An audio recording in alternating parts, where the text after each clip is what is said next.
There are very few cars out there which are quite so driver enthusiast focused at their core than the Giulia Quadrifoglio. Last month I got to take this car on track because for 2024 it's had a few subtle changes, but some of those are key to it performing better on track, which I'll talk about in a bit more detail. But we didn't really get much time with the car.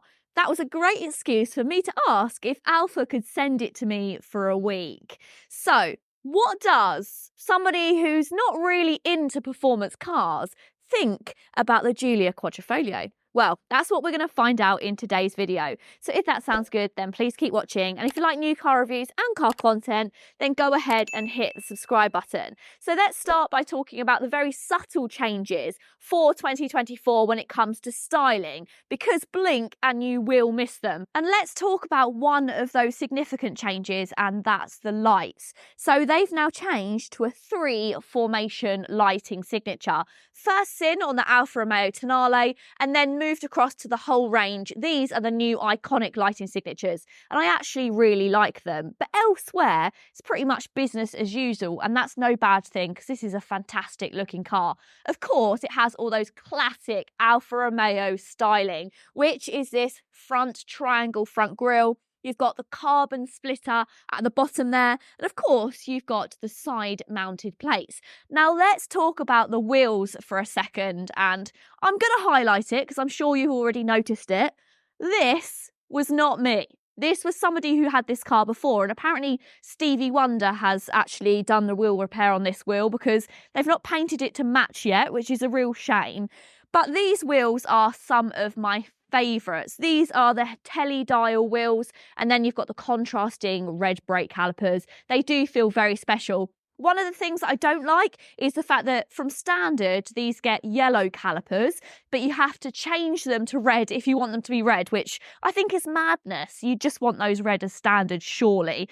One of my favourite parts of this car is how low and squat it sits. So you've got the carbon around the sides, and I really love this. It does feel very, very special. And then of course around the back is where you can't beat an Alfa Romeo, because where a lot of cars are losing their tailpipes, it's still wearing them with absolute pride. You've got those quad tailpipes and they look brilliant. When I actually tested this car recently, we had the cars which had the upgraded exhaust, the Krapovich, and those are amazing. It makes the car sound brilliant. So if you can afford to upgrade to the Krapovich, I would say do so.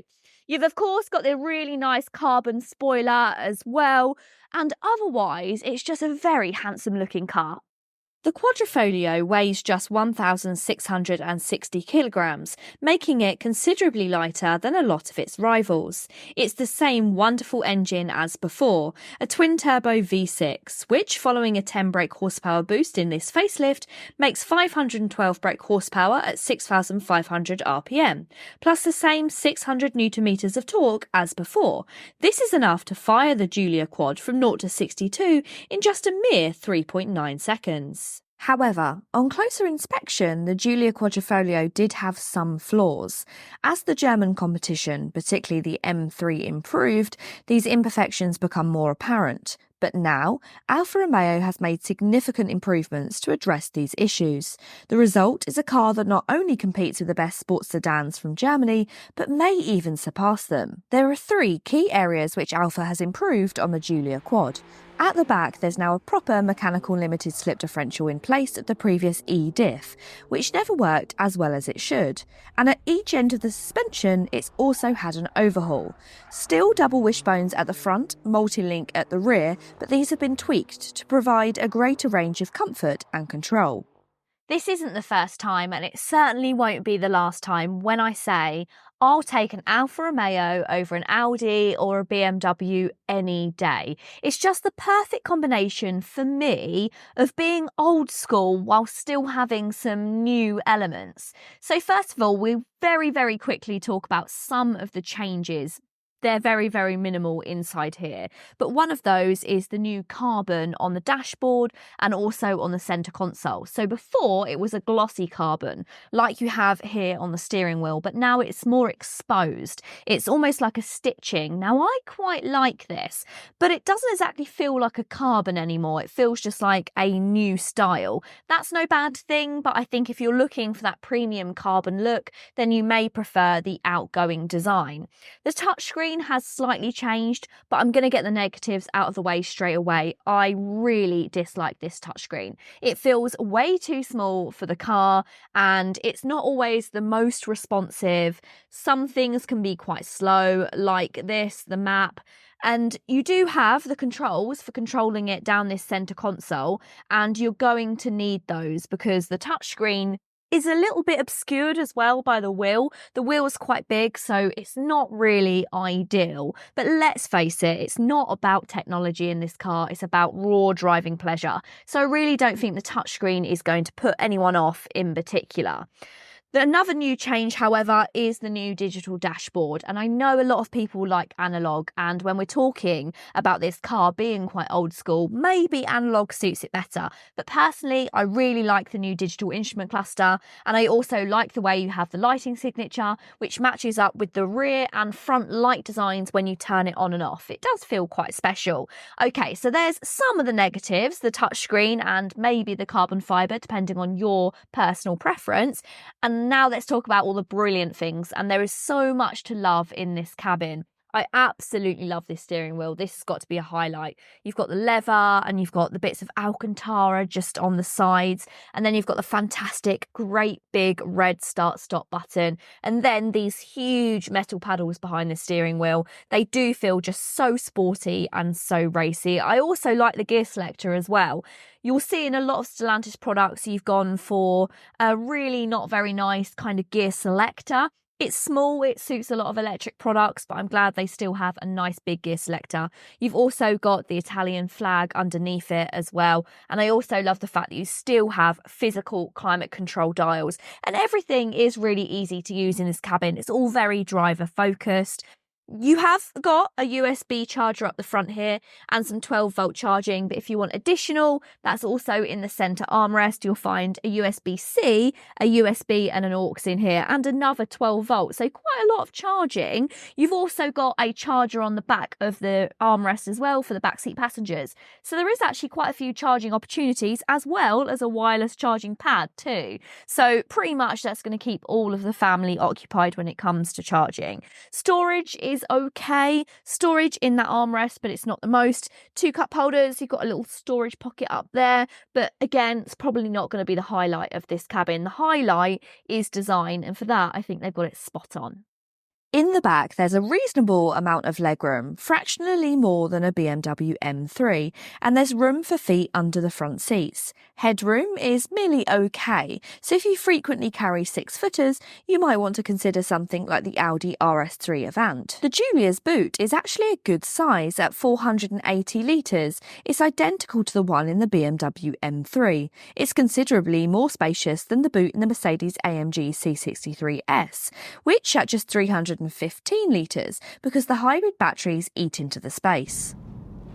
This Giulia Quadrifoglio features the standard drive modes that you'll be used to from an Alfa Romeo, and that's DNA, dynamic, natural and also advanced efficiency. But of course, because this is the high power Quadrifoglio, you also get another mode, and that's your race mode. This is where you turn off all of your stability control and you get given the raw power of everything this car has to offer. And I'll be honest, I am staying well away from race mode whilst I'm driving this. Dynamic is enough for me, and if it's been a little bit greasy, like it is at the moment, you're still going to feel this car slip even in dynamic. In fact, I mostly drive it in natural, and that's the best thing about this car. Often I go on about how cars have split personalities and they can be an exciting car, but they can also be a fantastic family car. This, not so much. It doesn't know how to be a standard family car. It only knows how to be a bit of a menace, and that's no bad thing, and it's exactly why people buy a car like this. but it does mean that even when you have it in natural mode, you can still get some really enjoyable driving out of this car. And really, everybody's favourite thing about the Giulia Quadrifoglio is actually my least favourite thing, and that is just how crazy this car is. It will slip in advanced efficiency mode as soon as you put your foot down. It really does want to fight you when driving, but that's kind of the fun of it. It's why people love rear-wheel drive BMWs and why enthusiasts buy cars like this, because they don't want a car which is easy to drive. They don't want a car which goes around the back roads with ease. They want something where they can have a little bit of fun and I guess put their life in a little bit of danger, because let's face it, when we buy these high-powered cars, that's kind of the adrenaline that we're looking for.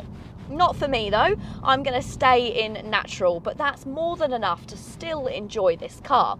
And let's go back to talking about those drive modes, because it always makes me giggle. The DNA and the last one, which is of course the advanced efficiency, that always makes me laugh. I feel like when they first did this car, somebody who did those drive modes got to the A and they went efficiency. Yeah, that's the word for A. And then somebody else said, you do know that efficiency isn't actually spelt with an A, it's spelt with an E. And then they had to add the advanced onto it. Probably isn't the case, it probably is just a way of tying it into the DNA, but it always makes me laugh. And what I want to know, and hopefully someone out there knows the answer to this, is if you get an Italian spec car, does it still stand for the British DNA? Or does it have a different meaning? If you know the answer to that, can you pop it in the comments down below? The Alfa Romeo Giulia Quadrifoglio has always been regarded as one of the most thrilling and desirable sports sedans available. However, like many Alfas, it had certain issues that prevented it from reaching its full potential. Fortunately, the latest version of the quad has undergone significant improvements, such as the revamped interior, enhanced suspension, a superior differential, and improved build quality.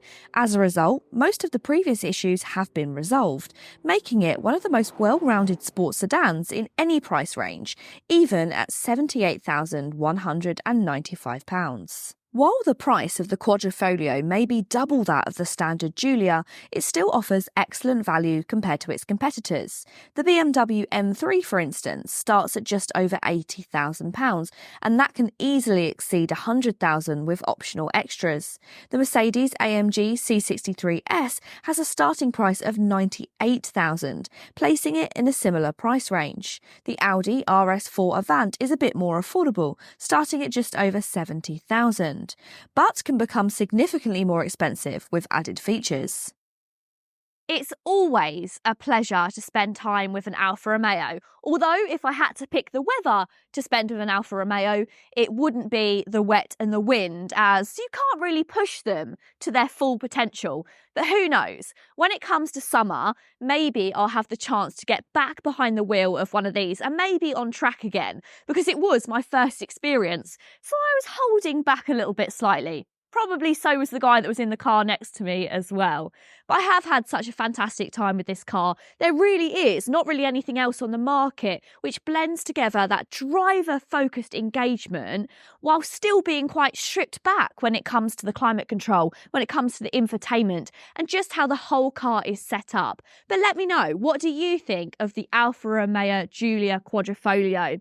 Are you considering this car as your next car? Or perhaps you'd go for the Audi or BMW equivalent? Let me know in the comments down below. I really hope you have enjoyed the video. If you have, then go ahead and give it a big thumbs up. And if you wanted to see more from me on Auto Social UK, then you know what to do. Go ahead and hit the subscribe button. Until next time, guys. See you later.